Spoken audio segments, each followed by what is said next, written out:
Maayong adlaw-adlaw na sad ka ninyong tananaw. So, ano yan, nasa tadiri karon nagsuroy-suroy, dala, apply, explore do ba? Samahan nyo ako guys. Kahit andyan lang kayo, wala kayo rito, at least makikita nyo kung anong itsura ng Dubai. Yan ang Joba Realty. Yung kanina is Sharak DJ. Ito sa Joba Realty, ito makikita ang Jumeirah Beach 1. Ang Jumeirah Beach 2, andun sa Marina, sa JBR. Kaya nga JBR ang tawag kasi Jumeirah Beach Resort. So, ayan guys, first time ko lang din nakapunta dito sa Joba Realty. Meron pala ding lake view at saka mga park dito guys. At meron din mga palaruan dito. Pwede ka dito mag-tennis, pwede ka rin mag-football. Ang ganda ng park nila dito guys. Eksakto pagpunta namin dito ngayon is Friday. Friday is pray yung mga kamag-anak nating mga Muslim dito, nagtitipon-tipon sila, kaya napansin nyo sobrang tahimik kasi nagpiprayan sila. At in-off ko yung kasi merong yung tunog na nagpipray yung Muslim, alam nyo na yon at saka gets nyo na yon. So guys, tingnan nyo, andito kami nga sa overpass. Dito pa rin sa Joba Realty, tawid to GLT. Tingnan nyo guys, merong skating area. Tingnan nyo, ang ganda ka mo, di ba? Meron din basketball court. So ayan, nasa overpass na ako niyan. Wala ako sa metro niyan. Overpass lang. So ang ganda ka mo niyan guys. Kasi guys, nung una pa lang ako lang mag-isa nagala. Akala ko yung GLT, isang lake view lang. Dalawa pala. Meron sa kabila, At saka yun lang yung alam ko. Instinct ko, galing kaming Dubai Mall ata yun or Abu Hail interview. Sabi ko sa kanya, sige try natin baba ng Joba Realty. Sabi ko sa kasama ko, baka ako dami-dami mga shop doon. Try natin, explore natin. Huwag ka mag-alala, di tayo mawawala as long as marunong tayong magtanong. Yan lang talaga yung tawag dito guys, capital natin or natin para hindi tayo mawawala kahit saan tayo pupunta. Magtanong lang tayo, be wise, wag mahiya. Kasi pag ikaw ay nahiya, nako, wala kang hiya. No. Ano yan? Dapat wag kang mahiya magtanong guys. Kung mga right made ba nito, ay ano ba yun?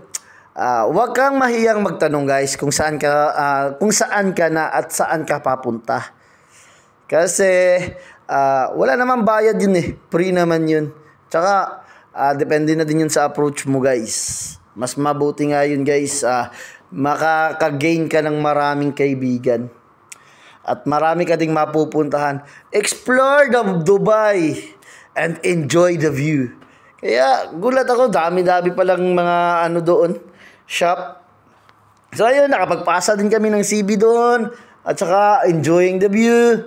Yun lang guys, medyo mabaho yung lake nila doon pero okay lang. Cherry lang kasi baka ako hindi nilinisan pa nga yun kasi gawa nga Friday.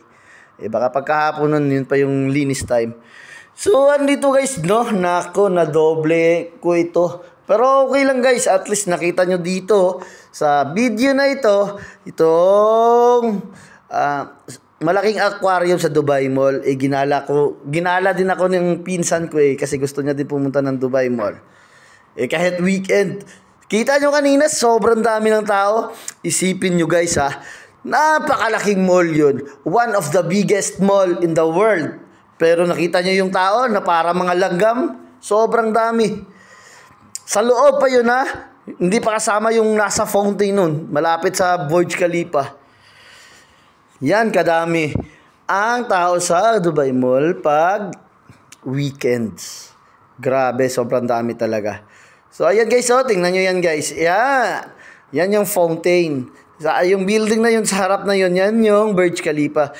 Nasa loob lang ako nyan guys, nasa kainan kasi nag-order kami nyan ng coffee. Kasi gawa nga buong hapon, ilang oras na kata kami naglakad-lakad nyan. Ang laki ng Dubai Mall kasi. Na hindi kayang ikutin ng isang buong araw. Iwan ko lang.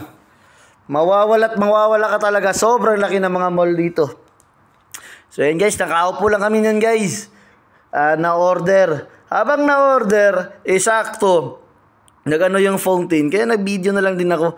Even though nasa loob ako. Pero, okay lang. Kita naman din eh.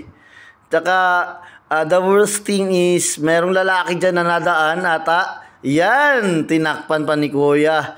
Kaya nga hinayaan ko na lang yun siya. Kabayan pa man ata siguro yan noon, Nepali. Saglit lang naman yun siguro yun. Kaya, hinayaan ko na lang si Kuya. Sakto-sakto naman din eh. Ang ending, malapit na. Kaya, ayun. Pagkatapos niyan, siyempre, focus tayo sa pagkain. Food is life tayo eh. Kaya nga tayo natawag na para na si Jollibee. Kasi, ewan ko nga guys, dyan sa Pinas, nakain ako tapos nag-i-exercise ako. Di naman ako masyado nadapa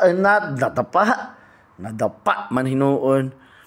Hindi naman masyado ako nataba. Iwan ko dito. Siguro sa rice dito guys. At saka mahilig din talaga ako sa soft drinks.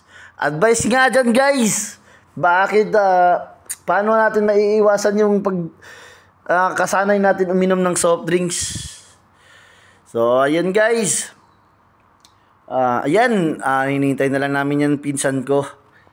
Uwi na din kami yan kasi nakakapagod na at meron din kaming ibang lugar na pupuntahan na which is tourist spot din dito sa Dubai. Yung sa malaking Ferris wheel. Kaya abangan nyo guys yung sa susunod ko na upload.